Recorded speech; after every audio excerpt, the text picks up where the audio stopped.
I'm Frank Sowen from Genetic Australia, and I have with me Naomi, the owner of Human Nurture, and also the founder of Be the Elite Beauty Therapist. Is that right? Have I got that right? Be the Elite Business Beauty Therapist. Sorry, Be the Elite Business Beauty Therapist, and that's an important aspect actually of the whole being an elite beauty therapist. I guess that this is something that you founded and started after 20 or more years of experience as a beauty therapist, as the owner of a beauty salon, and you found that you were doing things naturally, but you didn't know why and how. Is that right? Have I got it right? Well, I knew why. I knew my why, because I always want to transform people and make them feel better. Right. But moving forward to like you said, Frank, the program, Be the Elite Business Beauty Therapist, what I didn't get taught at college and other previous employers that employed me never really made me realise that my ownership and my contribution to the business was I was a business within the business. So it wasn't until I had my own business, I realised this is critical. These girls, generally, they love what they do, but a lot of the time they don't feel really acknowledged for what they're actually bringing forward to the business. They're contributing to the business growth, they're contributing to their growth and the clients feeling better, but yet they don't really own that they make a massive impact to all of those areas. And so that's why I created this as well. What does it take to become a beauty business elite therapist? It's a bit of a tongue twister, isn't it? Sorry. So what does it take to become an elite business beauty therapist? Well, firstly, the business side of it is owning your column, actually realising how important it is that when your clients come in to see you, it's a real privilege, because there's, the competition is tight out there at the moment, and if you're based on price, unfortunately clients will be always looking for a cheaper deal. But if you're based on a service and high quality treatment, you can only really deliver an elite service. You couldn't deliver less, because people will go elsewhere. So you really have to own what you're doing, respect who you are, and really give your best. Right. So what does it mean exactly to own what you're doing?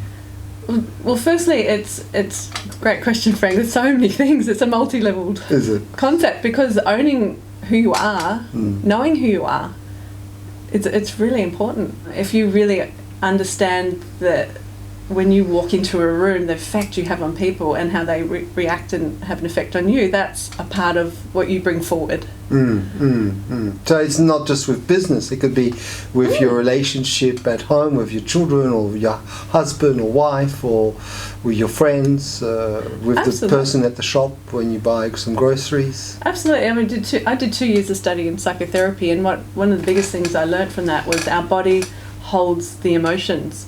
So our physical feelings and thoughts we can't fake it. Our physical feelings and thoughts get shown through our body language and our facial expressions. We can't actually fake that. It's an unconscious language. So if a young therapist is not aware what she brings forward into a consultation, the client will pick up on that and might make her feel nervous or not regard her as an authority. So if we really understand what you asked me before, how do you become that person? How do you believe in yourself? Or it is a process, but if you can actually just acknowledge your training first, your study, you actually know more than the client. That's a start. To know, just to really own that as a start, that you're in a professional, credible situation, and you can help that client get to an empowered point, or transform their skin, or make them feel relaxed even.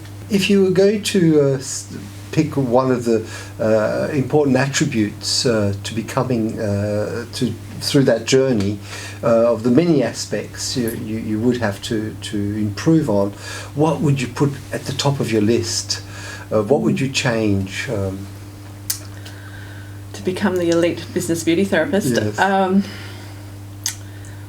Well, firstly, to be really grounded in and calm and centered. Because if you're coming to work or feeling frazzled, that's one area. So you really have to do something that you really love every day. So whether it's reading something inspiring, do some exercise, do some breathing, really have a great breakfast, feel very, very calm, and get to work calmly. Do your best to set yourself up for the day. So that's a consistent practice. You have to do things that make you feel great. Yes. So the more that you surround yourself in great things and give your body great things, your energy is going to increase. So your energy needs to be really high. Yes. Be around people that make you feel great. Yes. So your work environment needs to be great. Be around a supportive team or a management team or a boss that really believes in you and encourages you. So therefore you've got sort of like, you're wrapped already to go forward to meet your client and feeling that you're backed. You've set yourself up, you know you've got a great team behind you, or a good manager or a good boss. And if not, speak up and feel comfortable to say, I need to have a conversation, I need a few changes. Yes. And that's what I've noticed in my experience. A lot of girls, if you're a beauty therapist watching this, a lot of girls actually don't feel comfortable to say, I'm struggling right now. And that as a manager and a boss myself, I feel very so grateful if a therapist came to me and said, I need some help, because that's what I'm always asking. How else can we make this experience better for you? So that's one aspect, is just feeling comfortable and acknowledging where you are having difficulties. Yes. Another area is keep learning. Really just keep going over the fundamentals, skin analysis, skin diagnosis, learn your products, learn ingredients. Be on top of your game. If you really want to be successful as a person, and success means different things to different people, but I mean really standing out and making a difference, that is huge. That is actually one of the most fundamental things. Yes. I mean, over 20 years I've probably spent over 100,000 on myself. Yes. From business development, personal development, spiritual development, just developing my skills, going to seminars, learning more.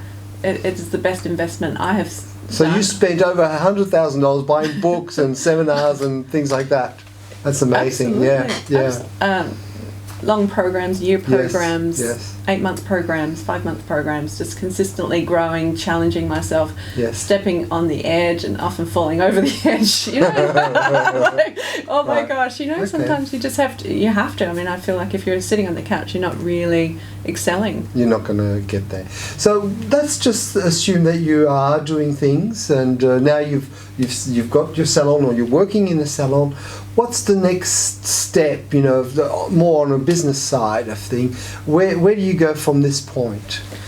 Great. So what really has to happen is the whole of the business team, if you work in a small team or big team or just a solo entrepreneur, you really have to understand the importance of each step of the way. When a client walks into the business, they're subconsciously always making a decision whether this is for me or whether I should come back, or do I buy from this person. Right. And it's a 5-step sequence that makes up the whole system of the highest point.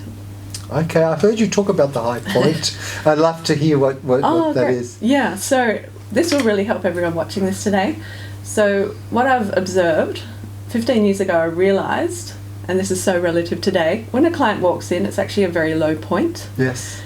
They're dealing with their day, they're walking into a place, they might be current or a new client, they still have to unload what's happened prior, opening up that business door and let go of it and be in a new environment and meet a therapist. So that's quite a low point. Low point. So the therapist comes in to meet and greet the client. Hopefully that goes very well. That's the intention. Sometimes it doesn't. Yes. So that sort of the low point is either it's slightly grading, it's going up a little, and if the therapist is able to meet the low point and make it slightly higher, that goes really well. Then you sit into a consultation, a bit like, you know, we're sitting here, we're just having a chat. So hopefully this goes up to a high point now. So when a client gets heard and you give them your full attention, and this is where the therapist I call asking and sharing. So the therapist needs to talk less and listen more, and just ask some pointed questions. You know, what's happening, what brings you in today, if they're a new client, what you like, what you don't like, any concerns.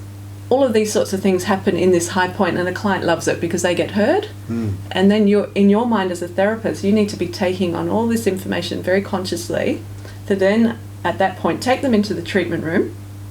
And that becomes another low point because the client has to disconnect their phone, turn it off or put it on silent, get undressed. It's all very subtle, but it is a slight drop. I've observed that. The clients get a bit like, oh, how long is she going to be? I'm waiting. Do I like the music? What's the atmosphere like in the room? All of these things, there is a bit of a low point there. So you can sort of see a sequence. And then the client gets onto the bed, the therapist comes in, and this is what I call the fourth stage of the sequence. It's gathering. So we're gathering a lot of information here, we're cleansing, and this is where the therapist really needs to be asking some quite pointed questions, whether they're a current client or a new client, how they're going with their skincare routine, are they cleansing morning and night, just some very, we're all very familiar with these sorts of questions. Yes. But this is the point where when you're gathering, that you can make use of all the information they've said at the consultation at the high point at the beginning, and then make use of this time when you're gathering. So you need to be merging the information at the front to now. Yes.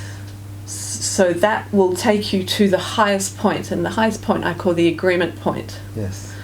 So this is really important. So once you're at the gathering point, you need to say to your client, I'm going to observe your skin, diagnose your skin, colour, texture, secretion will be noticed, and at this point what I would like to do is suggest a home care program or even a program for the next 3 months. Or there might be something I need to just slightly change for you. It might be a lifestyle change, whether it's increasing water, different foods, different dietary changes, sleep patterns, whatever it might be. Yes.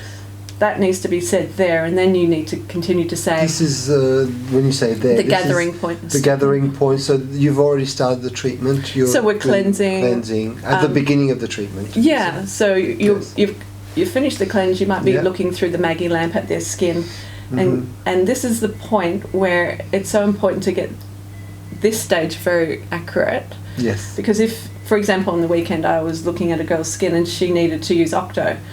Now, at that point, if I didn't say it, and I said it right at the end, I would have lost her. Yes. So here I can see that your lip are dry, you've got sensitivity, you're very compacted. Yes. I really need you to start using Octo to break down the congestion. So Octo is a cream that helps to break down blackheads and decongest the skin. Yes. So from here, this is very critical to say this is what you need to be doing for your home care program. Yes. So there's no surprises at the end. Yes. Oh, I like that. Yes. And this is where you can start selling with integrity and authenticity, and that's very important. That the client never feels sold to. Yes. So you say here in the cleansing stage and in the diagnosis stage, this is what you need to be doing for your home care program, and you're getting an agreement here. You're actually getting the client to say, oh yes, I can do that, or you're asking, is that possible? Could you do another mask during the week? You really need to be coming in more regularly than you are. Is that possible? Yes. So you start building that rapport there and how they react and interact with you. Now if they sort of feel a bit strange or there's something not right there, you need to then take control and say, oh, what would be better for you, or how can we change this so this can work for you? So there's, again, no surprises at the end. Yes, yes. So that's really great. So once you come to, this is a small agreement point at the gathering point, you then need to say, after this point, I'm going to let you relax, enjoy your treatment, there'll be no more talking, and there's actually a relief. You feel the client go, oh, great. Because you don't want to. You want them to really enjoy this experience. Yes, of course. So then imagine the treatment's over. Yes. You're taking off their headband. You might be saying just take a deep breath to come back, whatever it might be, however you close your treatment. Yes. And then once you get a sense that they're in a space where they can respond to you, how are you feeling? Yes. And you always give a compliment back because the skin's going to always look amazing. Yes. Always do that. And how do you feel if I'm just going to leave the treatment room now, I'll just start making your home care program, I'll just be writing out any alterations to what you're currently doing, and I'll meet you at the front. Yes. And generally clients are fine because they know it's coming. Yes, it's not like that's right. it's an issue. Yes. And that's where it's seamless, and there's no disconnect when the client comes out because they know what's happening. It's not like suddenly you're going to land 3 or 4 products or a 3-month program on them and they've got no idea because it's happened right at the beginning in the gathering point. Yes. So the 4th stage. Yes. Client enters, I'll go over it again. Client enters, it's a low point.